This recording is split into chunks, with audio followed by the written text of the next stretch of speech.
much. What a joy it is to be with all of you this evening.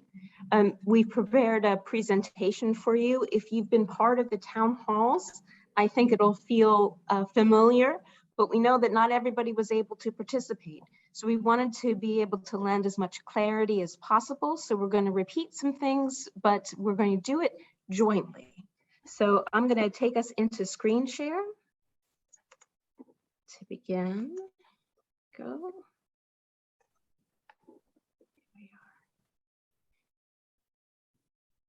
It's important for us, it's important to us to let you know that this shared vision between the governance pedal team and the staffing and structure pedal team, that we worked really hard to seek a reflection of the values that have been expressed about who it is that we hope to be as a missional community.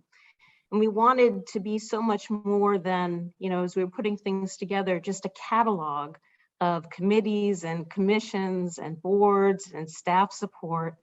Instead, we were seeking a way to communicate not just who we are, but how it is we wish we could function together. So for that reason, we have designed things in the shape of the cross. This is our proposed structure for this evening, and we're going to be able to speak to it and talk a little bit about how staff might empower and help to lead us. So we're presenting jointly tonight, although we want you to know that there's going to be an opportunity to have 2 votes of affirmation that'll be completely separate. So we'll have an opportunity to open things up for a conversation. But we're presenting together because it's not that one vision drove the other, but these are visions that are well met together, that we're looking again to figure out how we might best function together. And so tonight we just seek to explain how one supports the other and empowers the other. As Dee has already lifted up for us, you know, God has given us a unique opportunity in this time and place to do a new thing. And that's what we hope to put before you. I turn things over to my colleague, Dave. Good evening, everyone. It's good to be with you tonight and to see faces upon faces, many that I know, some I look forward to getting to know. What you're looking at on the screen now is the vision, the mission statement of the staffing and structure team when we were first formed many months ago.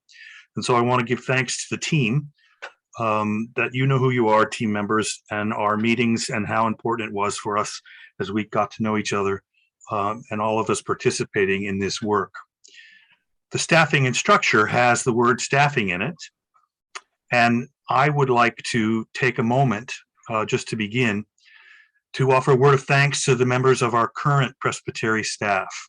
Sue, our stated clerk, Eileen and Marie, our Presbytery administrators, Howard, our bookkeeper, Linda Gilmore, who's a volunteer treasurer, working as much as a paid staff person, Larissa, our former leader, and now Dee, our leader.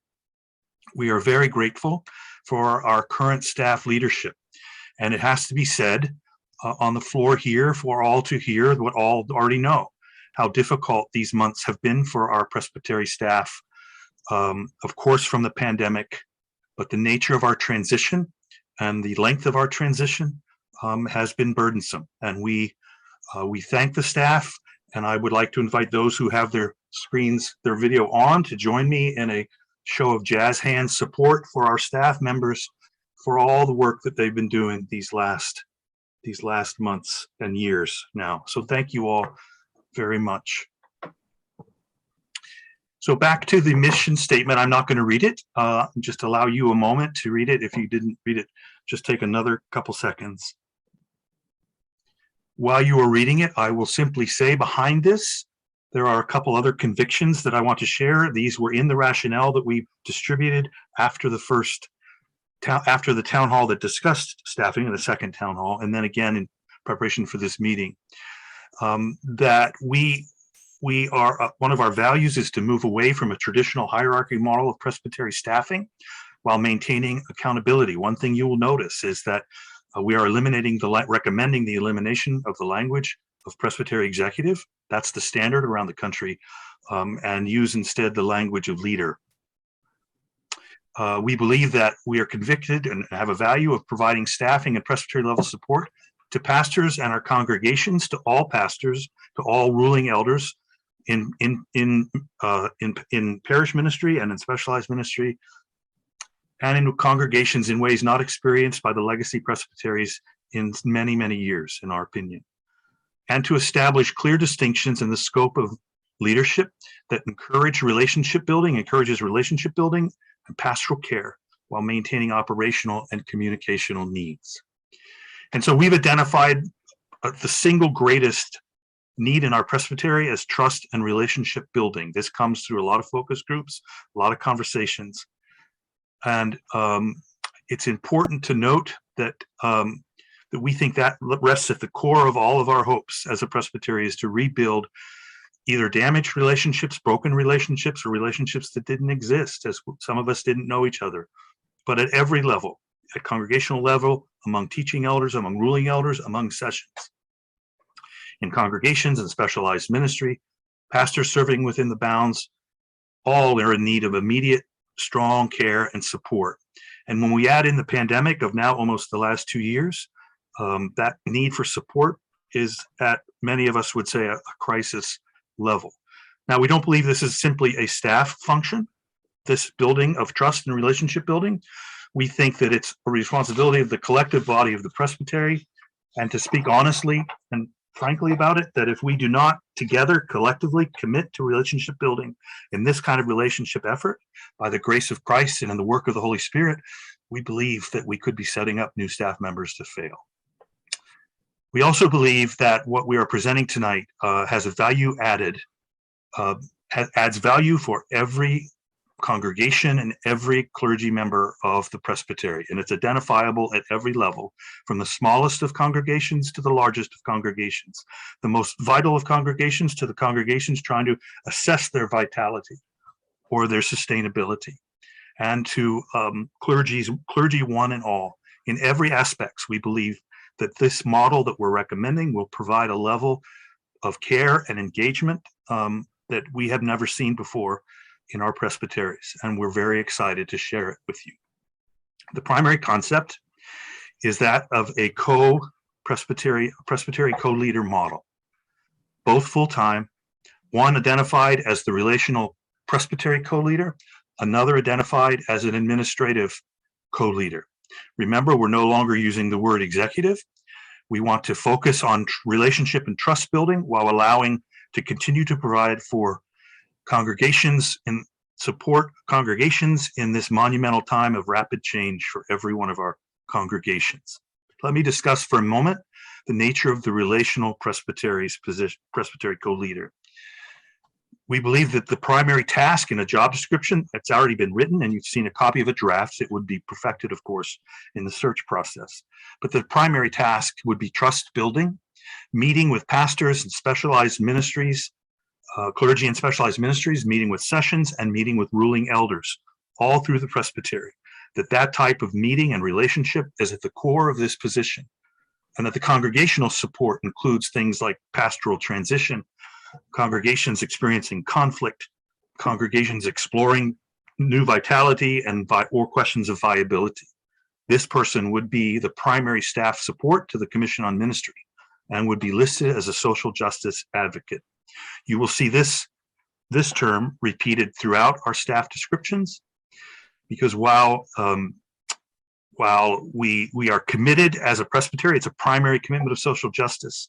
It became clear in our listening sessions that the presbytery, and especially coming from our social justice team in transition, are committed to social justice being a movement of the presbytery. And so we believe every staff member will be an advocate for social justice, empowering all of us in that effort and sparking it all through the presbytery. The administrative co-leader will primarily be the operational supervisor of traditional operations of the presbytery that we're all familiar with, from communications to IT, finance, legal issues, which in the last 6 weeks we're more aware of, legal concerns, and insurance. This person will also have in the job description funds development and grant writing. It is very clear that bringing resources into the presbytery beyond that of per capita will be essential for our future. This co-leader will be the primary person working with congregations on property issues, whether that be sale of property, repurposing property, risk assessing property, of what the current risk of a congregation and therefore the presbytery might be involved in.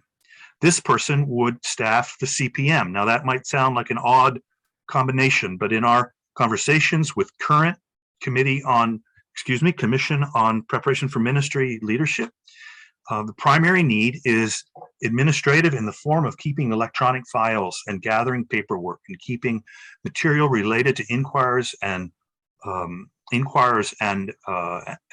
candidates, keeping all of that in order and being supportive of that process along with the clerk, and then also communicating it further up into the Presbyterian world.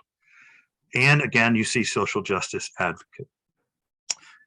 The stated clerk position will be part-time, the chief ecclesial officer of our presbytery. And the stated clerk position also will serve as a social justice advocate in moving information throughout the presbytery and keeping us connected also with information coming from other mid-councils and from the General Assembly. The stated clerk will be involved in all of the necessary constitutional roles of a stated clerk, but would also participate in relationship building through relationships with session clerks, training for session clerks, and then leading that effort every year in the review of minutes. We are also recommending then a full-time administrator, and that the content of that job description for the full-time administrator is reflected in this slide as you look at all of these paid positions, these 4 paid positions, 3 full-time, one part-time, that the administrator would be the co-lead, offer support, administrative support to both co-leaders, administrative support to COM and CPM, administrative support to council, and then as needed in other ways, the administrator will also be the primary communications person pushing our social media and our website. We have hopes to be able to dream of a part-time per diem communications person who can assist and expand, but that will be down the road further. In this slide, you will see the color coding that will match what you'll see through the governance. As we go back to the governance, this will match what we will hear from the governance folks, from Wendy, about the vision for the governance. I want to just end my portion of the report by just mentioning some concerns that I know are here. As we have presented this to the folks that the moderator described, and our own awareness of conversations around the church and our own research with other presbyteries. We've heard concerns of a co-leader model about collaboration and coordination, and when one person starts and when then bringing on another, or in places where it's worked, in presbyteries where it's worked most, the leaders seem to have already worked together and there was a refashioning of a model and job description. Our answer to that is that we envision one search committee looking for both of these positions and discerning the timing of the positions being filled as it works its way through the process. And we dare to believe that the positions are different enough and creative enough that folks will feel called to those positions and will be attracted in a nationwide search. We're not, we understand the challenges, but we are daring to believe that there are people who could be called to this work. I also, we are aware that folks might think that the positions are overlapping too much even in the little bit of a job description you've seen here, or if you've taken time to read the further job descriptions that are in draft form. This answer is more for myself than for the team, but I think the whole apple cart rests on the success and effectiveness of relationship building, and therefore requires significant time, energy, and devotion from a co-leader. I also think these 2 job descriptions are full when one acknowledges the property realities and challenges faced by many of our congregations over the next 5 to 10 years. And if you add in a judicial case or 2, or a church wanting to leave because of a future GA decision, or the current matter of the Boy Scouts, one person, one leader would quickly be overwhelmed. And in my opinion, the first thing to go off of that plate would be relationship building. Lastly, we are not naive to the questions of cost and affordability. The staffing team understands this is an aspirational model. That's why we have and will continue to work with the trustees as Presbytery revenue projections become more and more clear, and as the search committee continues to perfect the compensation range that we've already established. This is an iterative process, as I mentioned in the town hall. It involves the trustees, it involves the Presbytery body as well, and we know that at any time it could result in a shift to plan B, C, D, or E if the way not be clear financially. But again, more personally, as we know that we have done comparables with other presbyteries who have co-leaders, and with the presbytery this size, it is not undoable. More personally, from Dave, as I lean into the aspirational approach, I do so because I know there's also an ongoing question of sustainability of per capita at every level of the church. As a member of COGA, I'm a part of those conversations at the level of the General Assembly, and the reality of that's part of the conversation to the decisions made about this summer's GA 225. And the trustees are already exploring, our own trustees are already exploring ways to find not just more funds, not just for staffing, but for program and mission in the life of our presbytery. And if we settle for the cheapest, thinnest, most pared down model for staffing the presbytery and its congregations, we are bound to get what we paid for and miss the opportunity for the robust and vital presbytery life we all yearn for. Wendy? Thanks, Dave. So Kathy and I are going to speak to this vision in and around structure and governance. You know, we don't bring staff in to do the work for us. We bring staff in to partner with us and empower and equip our own work. And so it's important to figure out how it is that we are meant to function together.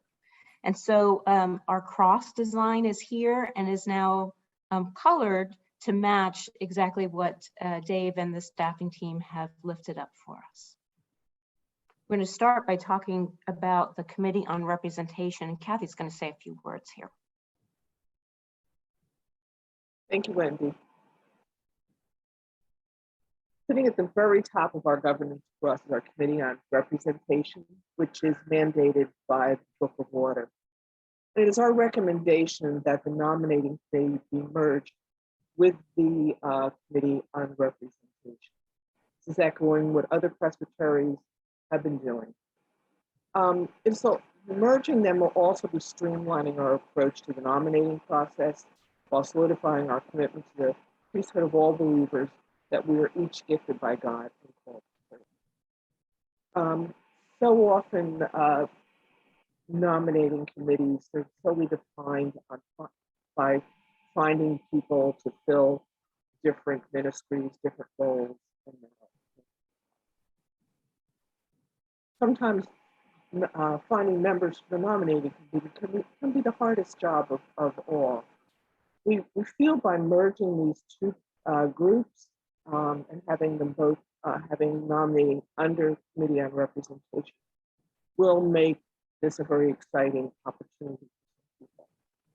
And while it'll be true that they'll be doing the nominating committee role, the newly merged committees will be involved in, they'll be trained and they'll be empowered to facilitate diversity and inclusion training and help our leadership so we can find our center of work for social justice and moving into the representation.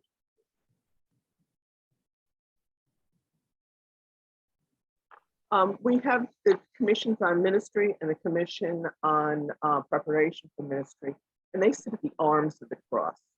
And our recommendation is that these will both be continuing as commissions of the presbytery.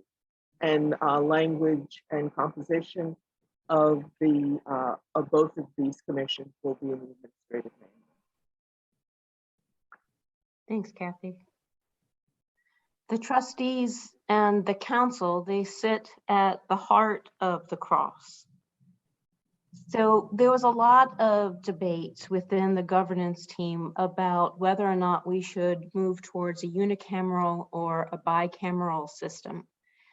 We heard feedback from staffing and structure. They were leaning more towards unicameral in the interest of streamlining things and in the interest of having enough people to do the work.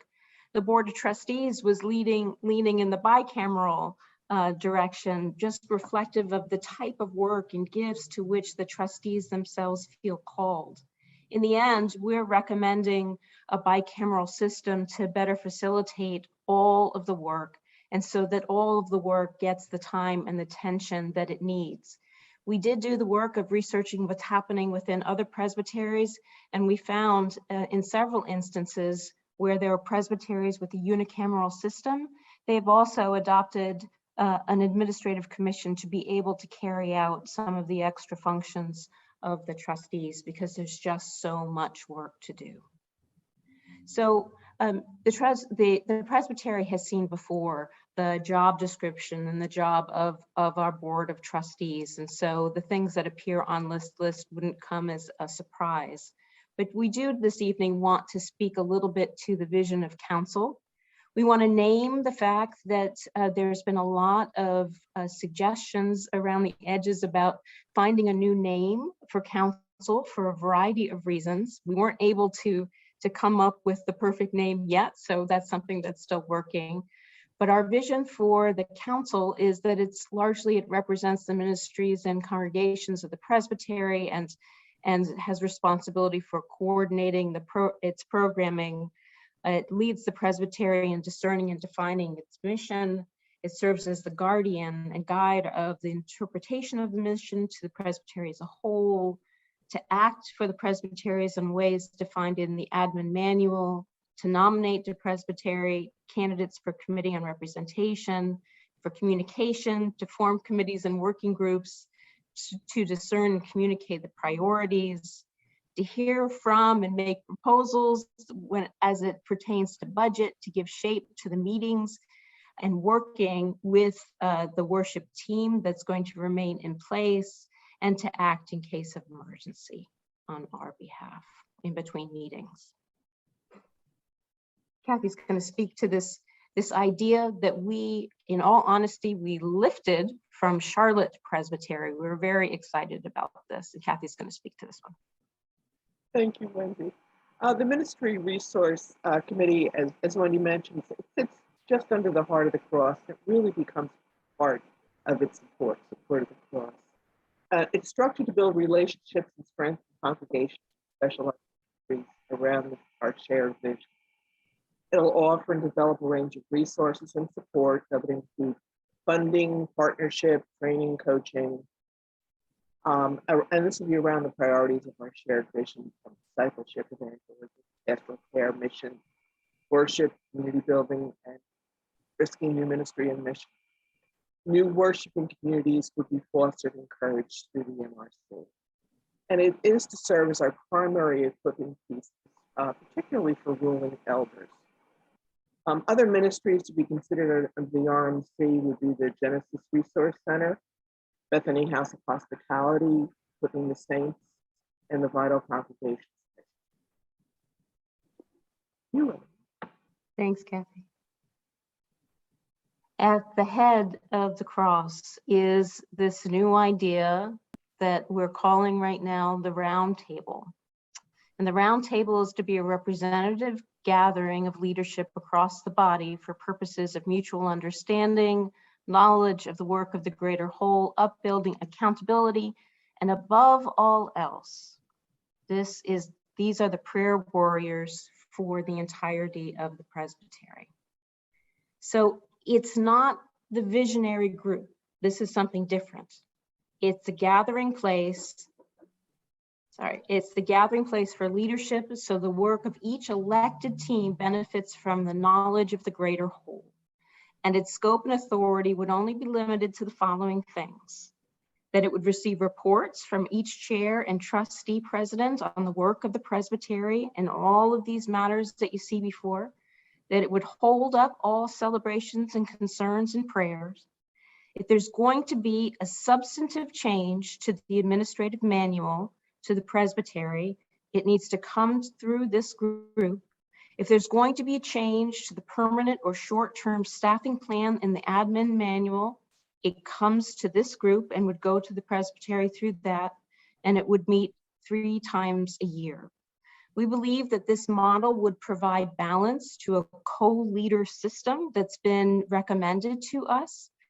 We came up with this idea because we have found that so often all of our individual committees and commissions, we become siloed in our own work, and we often don't have the time or the ability to take a moment to really try and discern what it is that's happening across the greater whole. And the truth is, we're one body, not separate pieces. So there is a wisdom and love to be had in meeting together and knowing exactly what's happening throughout the entirety of the presbytery for our leadership. This isn't a newly elected group. It's if you are a chair of one of these committees that has a blue line running to the round table, then you do get a seat at that table. So the folks that would be there were the chairs of Committee on Representation, Preparation for Ministry, Commission on Ministry, Ministry Resource Committee, the Personnel Committee, the President of the Board of Trustees, and it's green because the senior staff get to go there too, and yellow and blue make green. So there we go. We want to be able to speak to a couple of the other things that appear on this structure. So one is the response coordinating team, which is connected to a Commission on Ministry. This response coordinating team, this is something we voted for as soon as we approved our sexual harassment policy. This is a team that is in place to be able to provide support and clarity in whatever issues are going on that have been brought to the attention of the Committee on Ministry.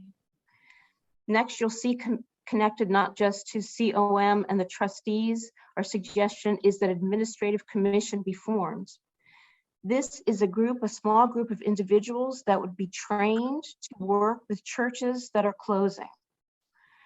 So often when this comes up, we are reinventing the wheel each and every time and impaneling a new group of folks to go in and figure out how to do legacy work.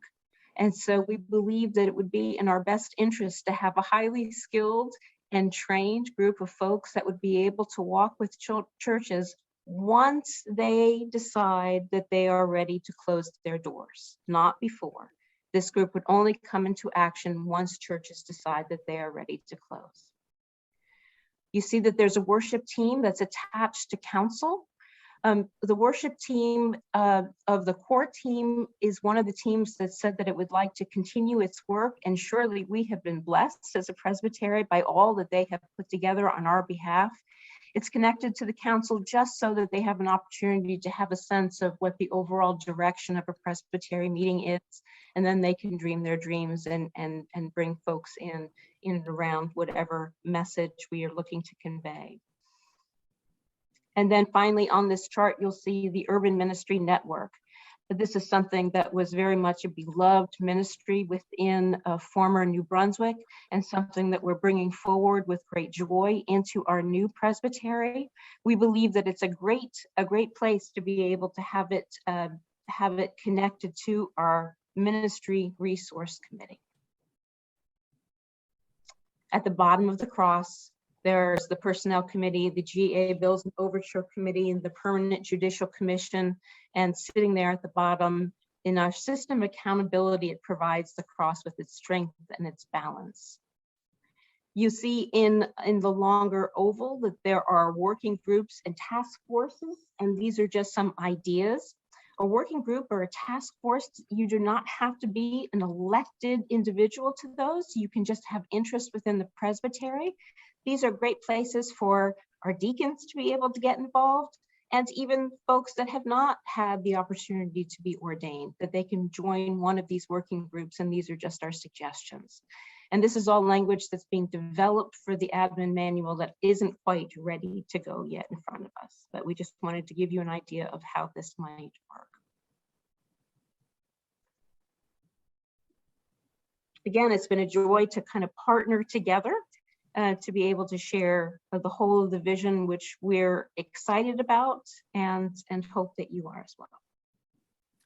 It's been a very, very, very exciting presentation, and it represents so much work and so much thinking. And thank you so much. And you've put it together in such a cogent, simple way. And it's just can't thank you enough.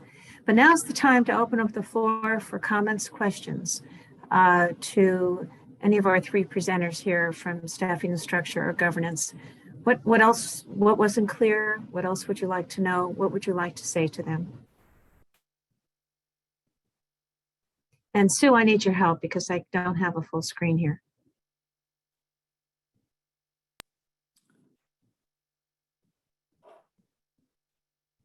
David Redman.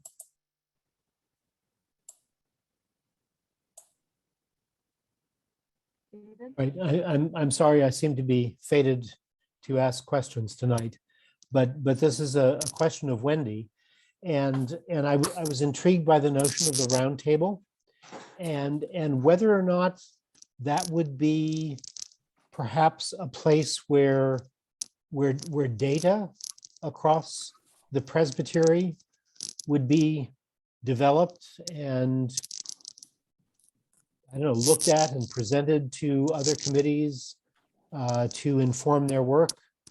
I mean, we've had discussion tonight about things like sizes of congregations. Committee on Ministry is working or will be working with, kind of terms of call and cost of living in various parts of our presbytery. And I guess my question is, would the roundtable be a place that might develop data and look at data across the presbytery that would kind of inform macro trends and kind of the future of congregations? I don't know, I'm simply speculating, but I think data is going to be very important in our future discussions. And it kind of sounded like the roundtable might be the place for that. But I would welcome your reflections or just put that in the pot. Thank you, David, for that. We very intentionally use the word report in terms of what the responsibilities were within the roundtable. We certainly think that there's great value in each of these pieces, from COM to COR, all of them, to bring information of what's happening to the table so that there is an overall picture. And so I think it's fair to say that is a data point gathering, right? We just didn't phrase it in that way, but that is the intentionality. I think we're going to begin in a formalized process to say you have to bring a report, but that report really is representative of data, of information. So I think I appreciate the language that you use, and most certainly as we're developing the admin manual, consider that. Thank you. Thank you. Thank you for that, David. Sue, who else has their hands up?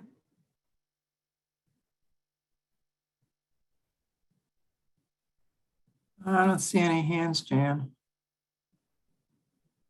I think we're all absorbing it. It was brilliantly presented, and it's a lot, a lot. And it's aspirational, and it will be continuing in its development.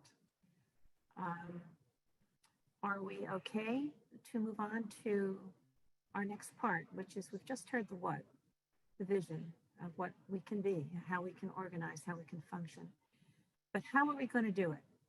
The how part is the process and the timeline that Hannah will be reviewing with us now.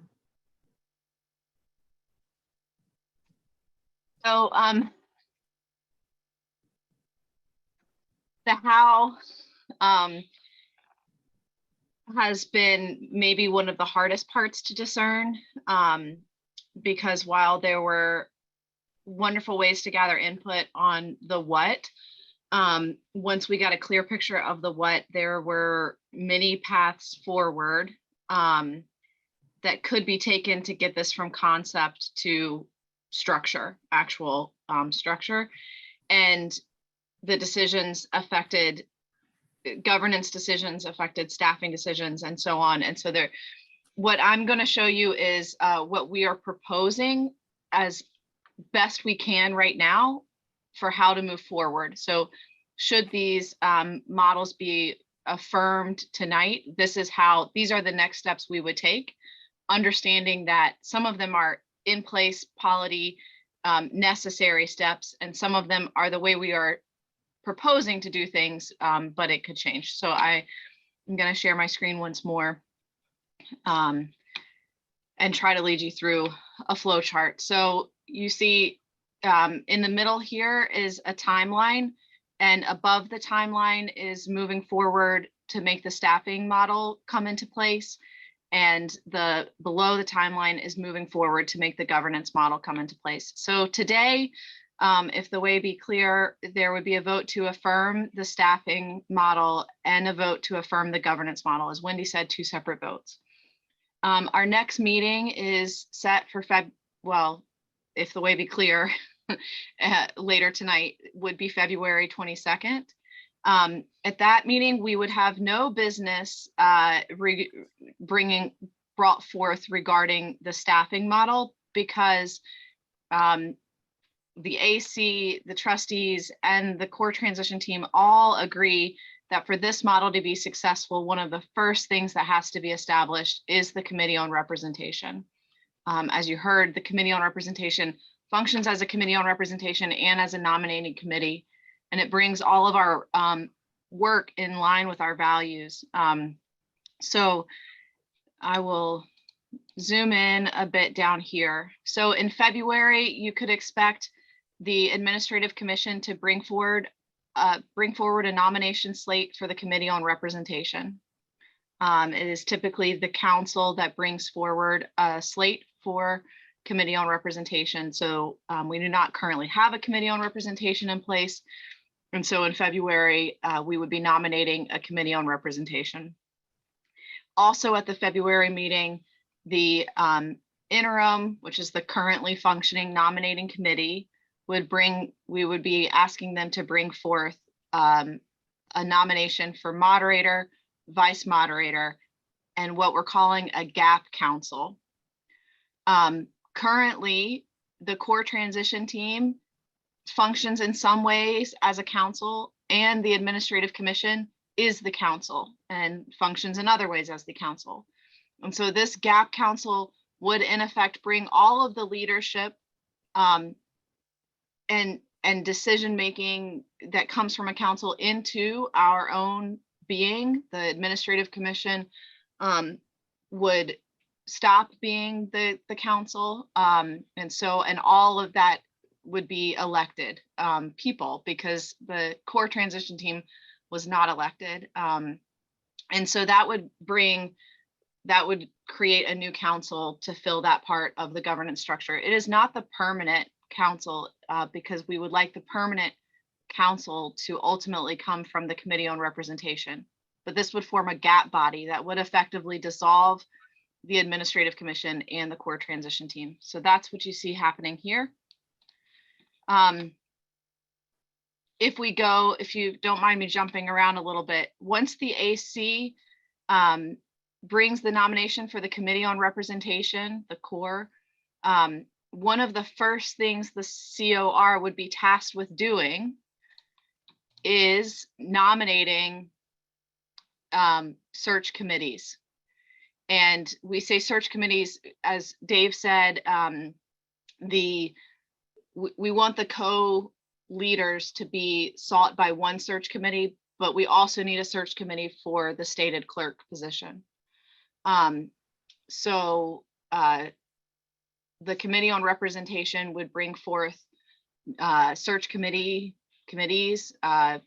in March.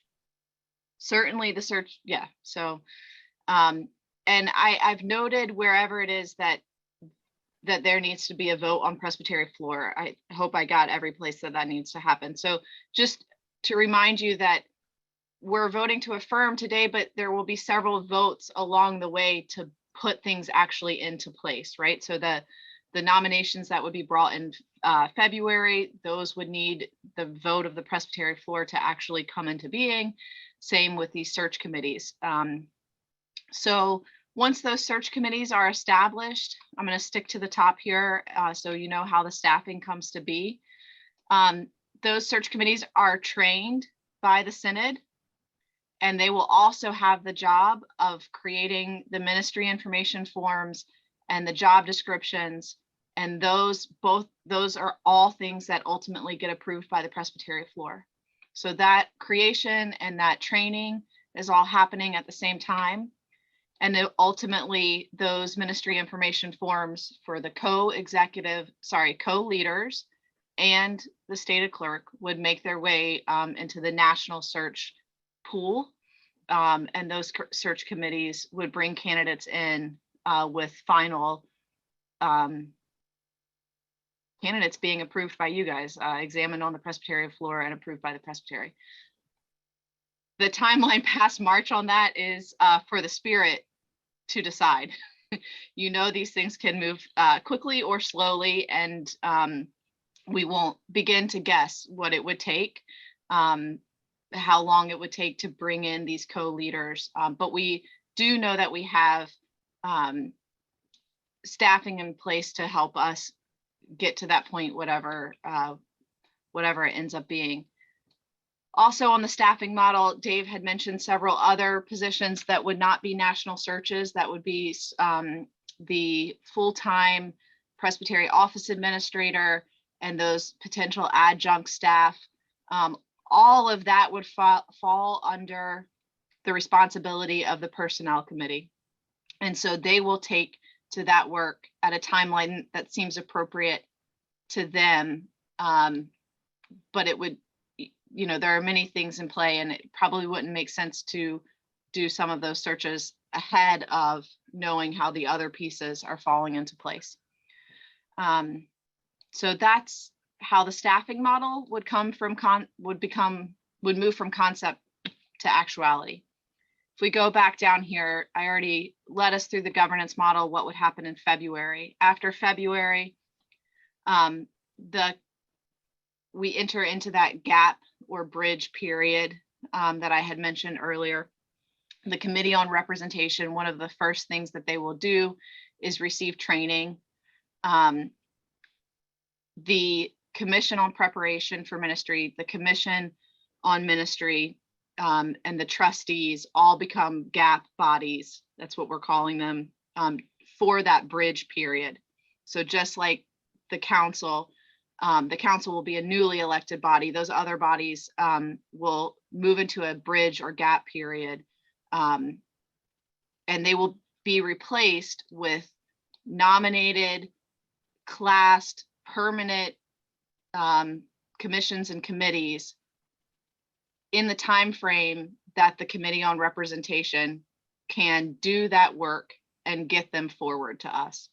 We don't expect that all of those slates would be presented at the same meeting. So some of those bodies will become quote unquote permanent bodies sooner than others. But ultimately that full cross would be staffed by nominated individuals from the Presbytery as a result of the work of the Committee on Representation. So I will stop sharing this. I believe that this document can be put into the chat if it hasn't already been.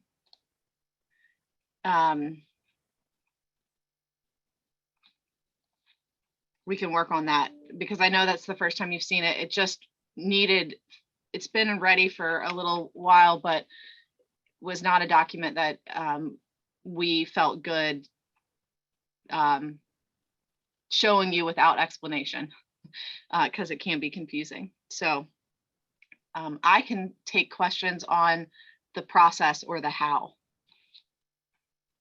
Any comments? And Sue, can you help us out again here? Sure. I don't see any hands, Jan. It's a lot to absorb. And I know Hannah and the others who have worked on this have really, I'm sure, torn your hair out. Oh, trying to think of this out. Jan, James Klotz raised his hand. Hi, James. What do you think? Thank you. Just real quick, I was wondering, should we affirm the governance models we've been talking about for commissions? I'm especially thinking about COM, CPM trustees. There are people who would not be able to continue into the gap period. Will we continue to get nominees who will serve in this transition period? And then would they be voted on for the permanent slate going on? I'm just wondering how that process might work for groups that are in the gap. I can answer that. We went back and forth quite a bit about how to manage the gap because we are sensitive to the fact that many people have served beyond what they originally thought they were signing up for. So we would like everyone, the chairs of those committees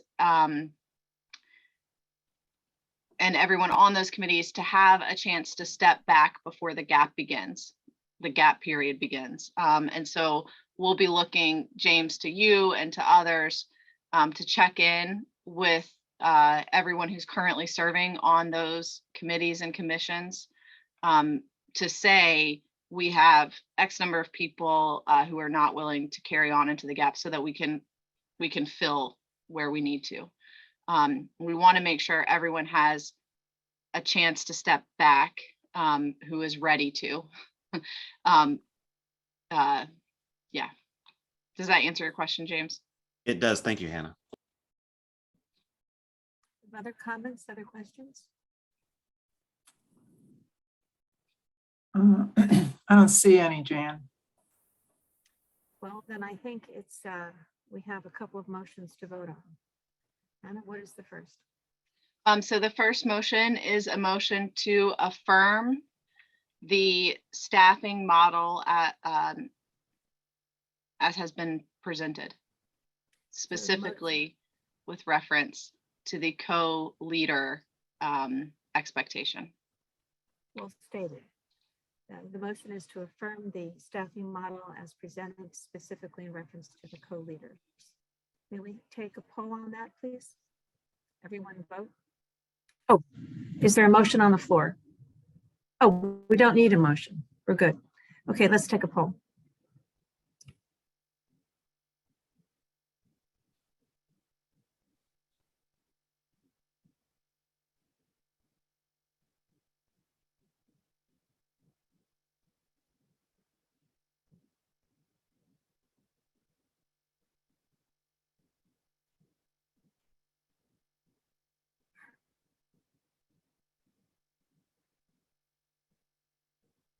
Very good. Thank you for that. And there is a second motion, right, Hannah, to put on the floor? So the second motion from the core transition team is a motion to affirm the governance model as has been presented. Motion to affirm the governance model as presented. Let's take a poll.